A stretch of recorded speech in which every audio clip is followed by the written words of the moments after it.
was the violent collision of two eras, the final breath of the piston engine and the screaming birth of the jet age. Today, we track the arsenal of the forgotten war. This is the story of Korean War weaponry, starting off with the Mosin-Nagant. The hero of the World War returned for an encore. Heavy, reliable, and famous for its ping, it remained the undisputed king of infantry rifles. Mosin-Nagant M, 1891, the Soviet garbage rod, ancient, crude, and devastatingly effective. In the hands of northern snipers, this bolt-action relic proved it could still kill just fine. Lee Enfield No. 4, the Commonwealth classic, a bolt action that thought it was a semi-auto, smooth, incredibly fast, and the trusted arm of British and Australian diggers holding the line. M1 carbine, the paratrooper's friend. It was light and handy, though troops constantly complained its small round couldn't punch through thick frozen clothing.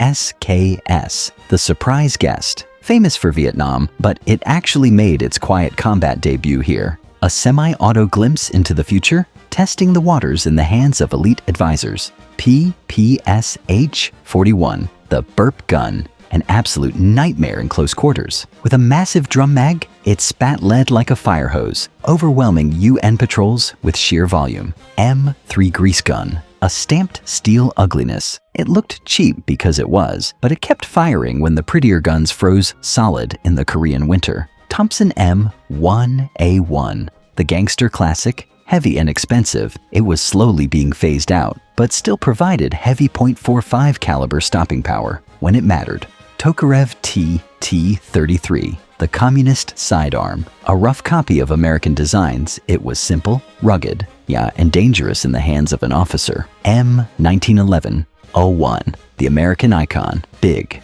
heavy, and reassuring. It was the trusty backup that stopped an enemy when your rifle ran dry. Chinese stick grenade, the potato masher. While Americans threw pineapples, the Chinese threw sticks. That wooden handle provided leverage for massive range, raining concussive blasts down from the mountain peaks. Up next, the M1918 BAR, too heavy to be a rifle, too light to be a machine gun. It was the automatic anchor of the fire team, barking out 30-06 rounds to keep heads down. Bren gun, the top-loading legend. While the BAR chugged, the Bren sang. Accurate and reliable, it was the precision scalpel of UN machine gunners. DP-27, the record player, named for its flat pan magazine on top. It was reliable in the dirt and serving as the primary communist light machine gun. M2 Browning, the Ma Deuce, the thumb of God. Mounted on tanks and tripods, it shredded infantry and light vehicles alike. It didn't care about the cold, it just worked. Maxim Type 24, a Chinese copy of a German classic, a heavy water-cooled dinosaur. It was immobile, but if you ran into a prepared nest, it was a wall of death. Now, this is the M9 bazooka,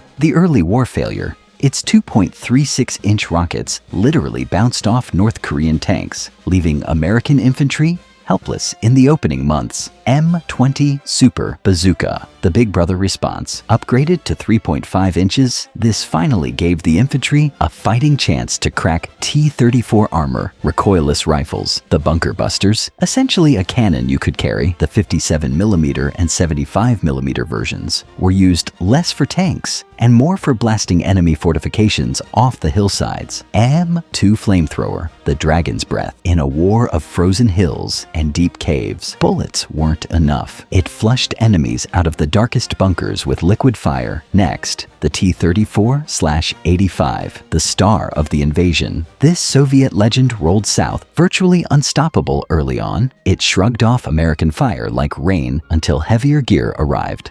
M24 Chaffee, the light scout. Fast and nimble, but completely outmatched.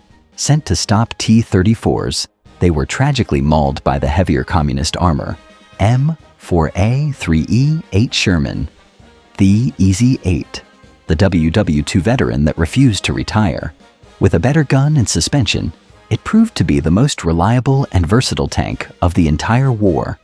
M26 Pershing, the heavy hitter, brought in specifically to bully the T-34s.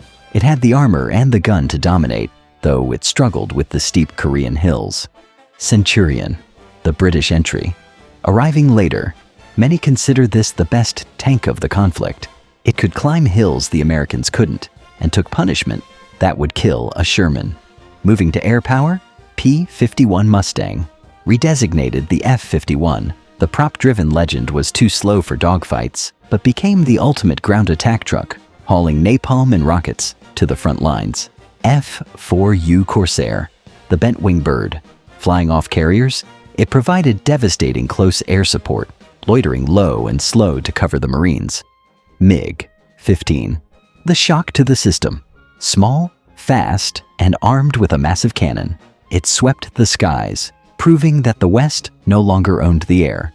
F-86 Sabre, the duelist, the American answer to the MiG. In the skilled hands of World War II vets, this swept-wing fighter clawed back air superiority in the first true jet-on-jet dogfights in history. Sikorsky H-19, the Ugly Angel, one of the first transport helicopters, it changed logistics, moving cargo and troops over the jagged mountains that trucks couldn't cross. Bell H-13, the Mash Bird, a glass bubble with an engine. It invented the modern medevac, carrying wounded soldiers on external skids and saving thousands of lives. Finally, we have the M101 howitzer, the 105mm workhorse. If the infantry called for help, this is what answered.